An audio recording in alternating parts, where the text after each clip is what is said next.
Começa agora mais um programa diagnóstico e hoje nós falaremos a respeito do envelhecimento da pele, que eventualmente acontece com qualquer pessoa, obviamente. E para isso nós convidamos a doutora Flávia Lamounier.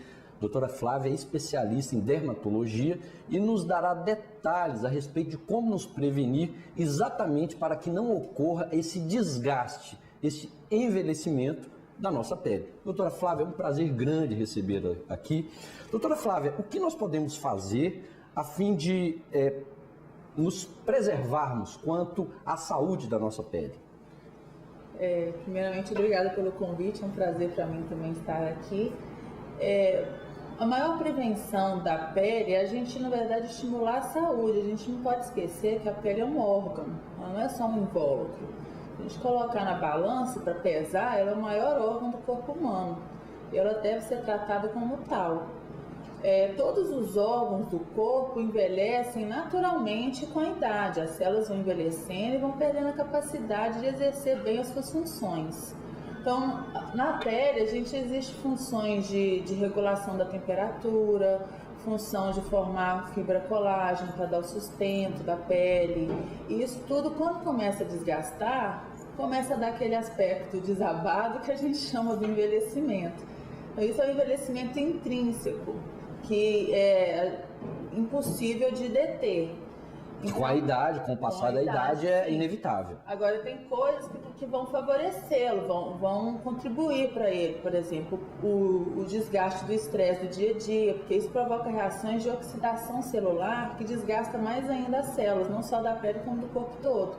O cigarro, bebida alcoólica, noites mal dormidas, dormir com a luz acesa. A gente sempre deve dormir com a luz apagada, porque isso estimula a produção de um hormônio no cérebro que cuida da saúde das nossas células. E tem também o que a gente chama de envelhecimento extrínseco. Na verdade, daquilo que a gente bate no olho numa pessoa idosa e desagrada e gostaria de evitar, quase tudo é causado pela radiação ultravioleta. Então, exposição ao sol. Principal exposição ao sol, mas é lembrar da exposição do dia a dia. A principal prevenção é filtro solar, porque a gente vai usar para poder evitar a luz do dia a dia, de computador, de lâmpada fluorescente, de estar andando na rua, tomando sol e de jeito nenhum ficar deitado no sol mais. Lógico, lógico. Agora, uma sensação horrível é quando alguém se aproxima de nós e diz o seguinte: você está mais velho do que parece, ou que deveria estar. É uma sensação horrível. Como se sair de uma situação dessa? Ou seja, quais seriam os parâmetros a fim de evitar uma situação tão constrangedora como essa? Só já falou de alguns, mas existem outros mais ou não? Não, assim, depois que você já está numa situação dessa, né? Você já está se encontrando num momento que a coisa já está pior, já está mais do que devia estar. Então a gente tem que começar a pensar nisso aí, em como reverter. Primeira coisa é procurar um profissional que entenda do assunto. E a gente não pode confundir dermatologia com estética.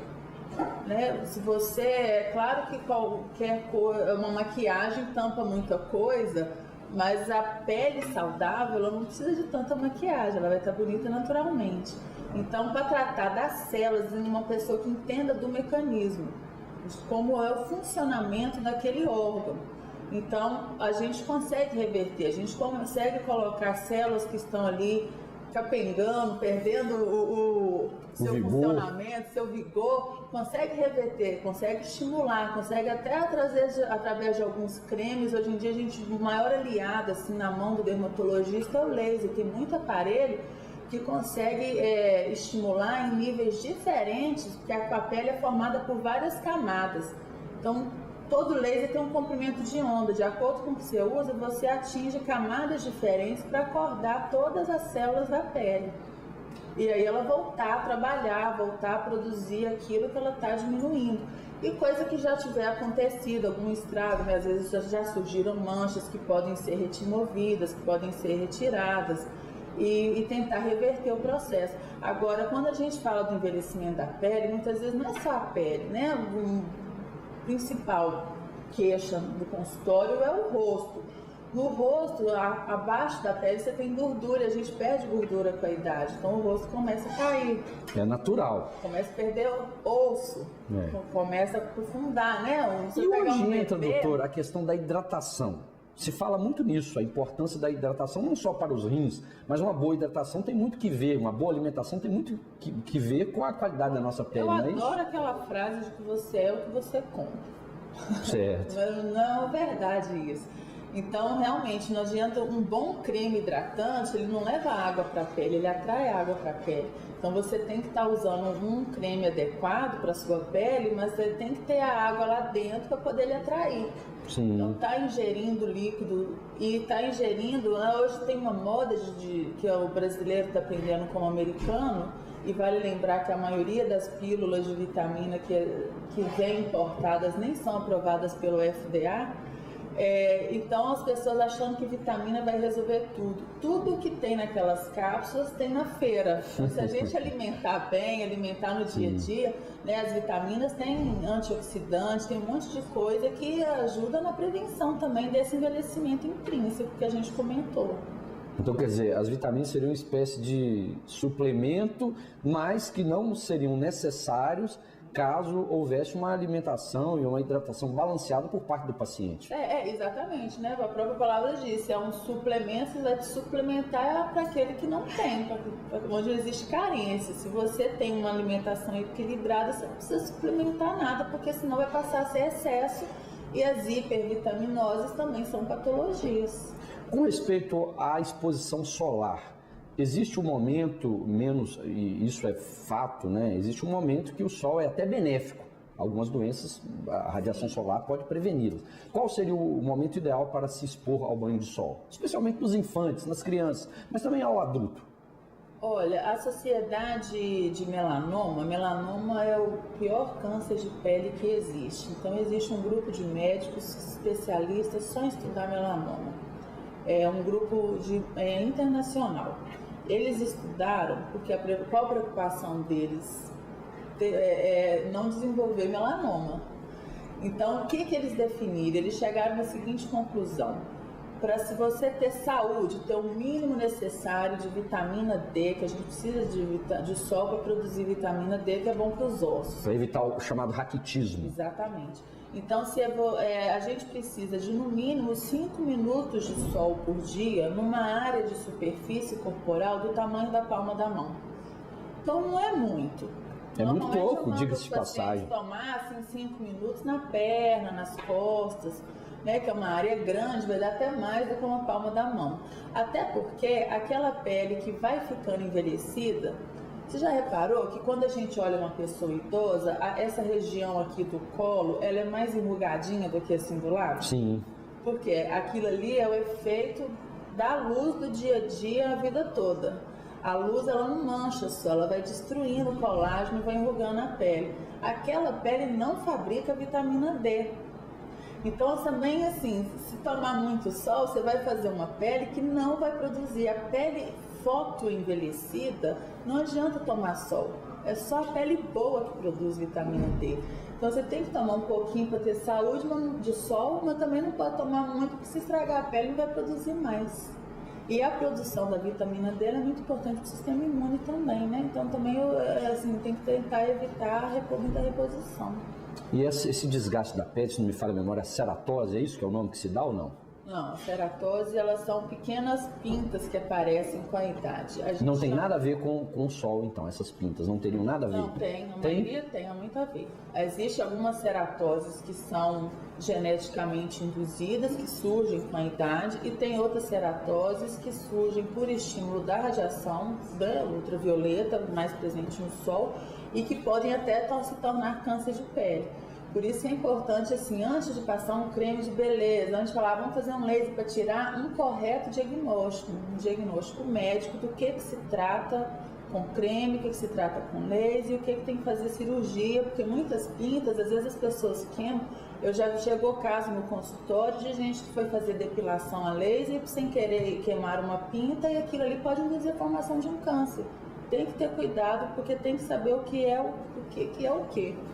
Tem que fazer um exato diagnóstico que se trata aquela doença, sim. Porque senão o tratamento errado pode ser devastador. Sim, inclusive assim, às vezes a pessoa quer tratar uma questão estética, mas ela está tomando um determinado antibiótico, um determinado remédio para pressão. Tem muitos medicamentos que a pele pode queimar com um laser bobo, até com um laser de dentista, uma coisa simples, que você acha que é só num determinado local, mas alguns medicamentos induzem queimadura na presença de certos lasers, de certos cremes que têm finalidade até de estética, de melhorar a pele, que pode piorar. Então tem que ter esse conhecimento também. Tem que interagir com o paciente, saber dele, todas as medicações, todo o tratamento. Sim, todo paciente, antes do exame físico, a gente faz uma entrevista que é chamada anamnese médica para perguntar isso. O que você toma, o que já tomou, se já fez alguma cirurgia, história familiar de outras doenças, porque tem remédio simples, a hidroclorotiazida, que é um remédio para pressão alta, que todo mundo tem alguém na família que toma hidroclorotiazida. Tem vários procedimentos de laser que não se pode fazer com hidroclorotiazida, por exemplo, entre outros.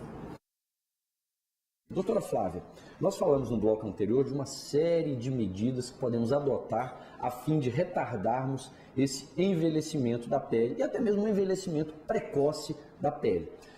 Quais as armas de que dispomos hoje para minorar os efeitos maléficos, especialmente da exposição solar? Olha, se a gente, em termos de prevenção, a principal coisa é usar o filtro solar no dia a dia, evitar exposições longas.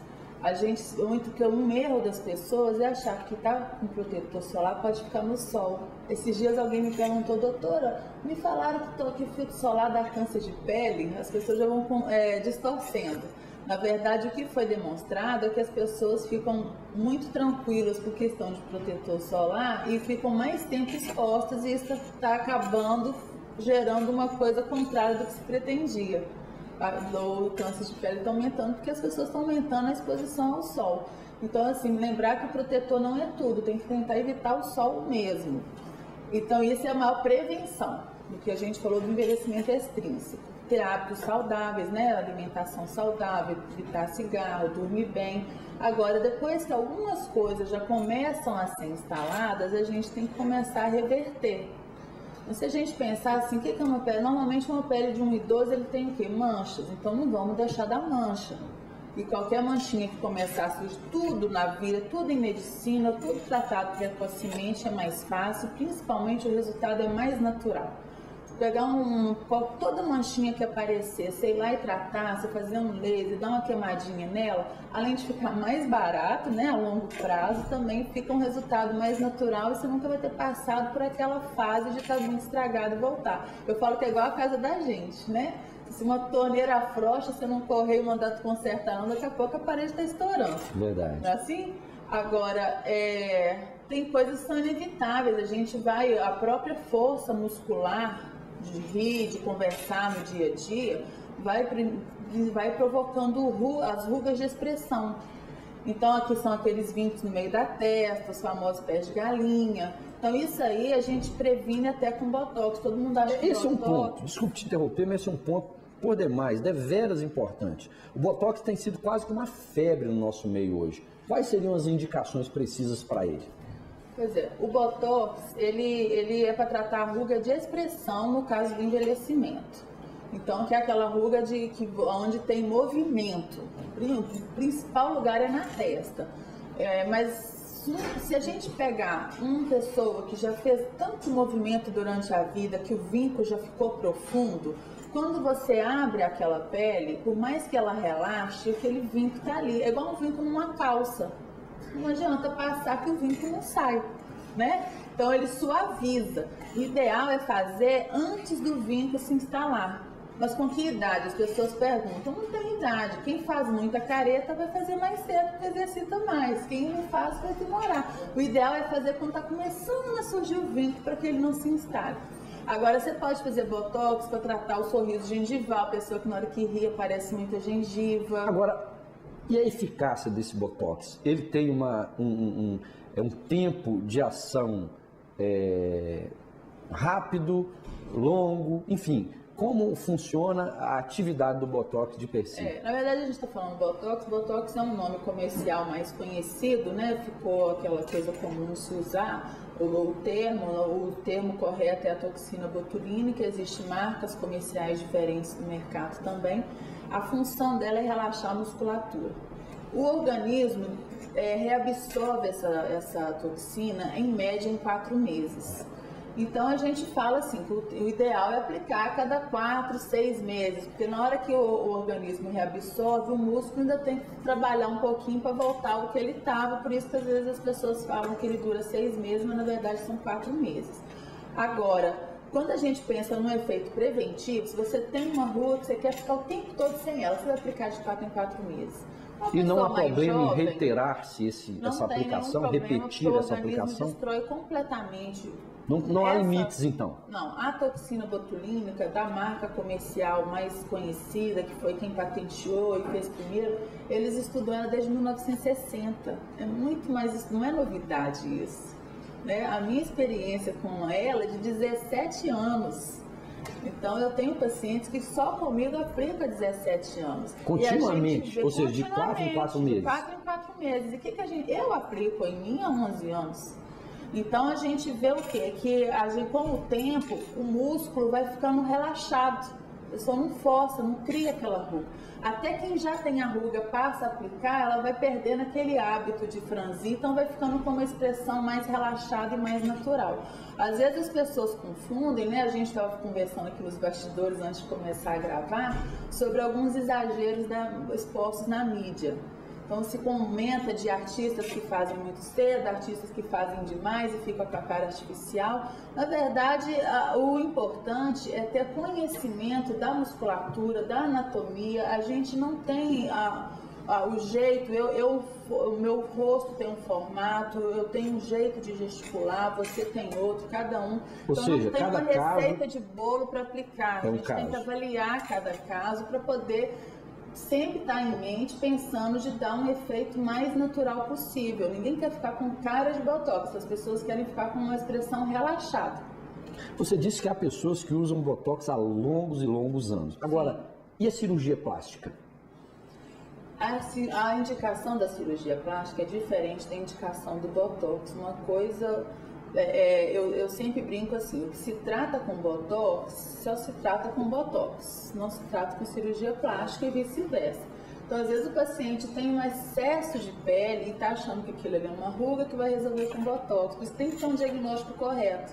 Se às vezes tem excesso de pele e faz botox, ele até realça com botox, vai cair mais a pele pelo músculo ter relaxado. Então o profissional tem que ter um conhecimento de falar com o paciente, não, você primeiro vai fazer uma plástica para tirar esse excesso de pele, e aí depois a expressão muscular, né, a gente pode abrir o olho, levantar a sobrancelha, por isso que hoje em dia se começa muito jovem, porque as artistas e as meninas novas gostam daquele efeito da sobrancelha arqueada que é bonito. Sim. Então, aquilo ali é só o botox, não é a plástica que faz. Sim. É diferente a indicação. Do mesmo jeito que é diferente quando a gente precisa de reposicionar tecido, né? Às vezes o excesso de pele, você vai cortar para tirar aquele excesso de pele.